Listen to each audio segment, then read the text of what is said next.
టాలీవుడ్ ఇండస్ట్రీలో ఒకప్పుడు డిస్ట్రిబ్యూటర్లదే రాజ్యం. నటీనటుల ఎంపిక నుంచి కామెడీ ట్రాక్ల వరకు అన్ని వారే నిర్ణయించేవారు. కానీ మెగాస్టార్ చిరంజీవి రాకతో తెలుగు సినిమా పంపిణీ వ్యవస్థే మారిపోయింది. చిరంజీవి ఒక ప్రభంజనంలా మారిన తర్వాత ఆంధ్ర, నైజాం లాంటి పెద్ద ఏరియాలే కాకుండా బిజినెస్ అంతా జిల్లాల వారీగా విడిపోయింది. చిరంజీవి క్రేజ్ ఎంతలా ఉందంటే సినిమా హిట్ ఫ్లాప్ తో సంబంధం లేకుండా కాకినాడ వంటి సెంటర్లో 100 రోజులు గ్యారంటీగా ఆడేది. ఉదాహరణకు మృగరాజు వంటి డిజాస్టర్ సినిమా కూడా అక్కడ 100 రోజులు ఆడగా, మాస్టర్ సినిమా ఏకంగా 175 రోజులు హౌస్ఫుల్ కలెక్షన్ తో రికార్డ్ సృష్టించింది. ఆయన పారితోషికం కంటే డిస్ట్రిబ్యూటర్లకు 5-6 రెట్లు లాభాలు వచ్చేవట.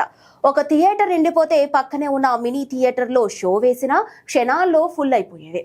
1987లో అల్లు అరవింద్ తూర్పు గోదావరిలో డిస్ట్రిబ్యూషన్ మొదలుపెట్టి 1991లో రౌడీ అల్లుడుతో నైజాం మార్కెట్ను శాసించారు.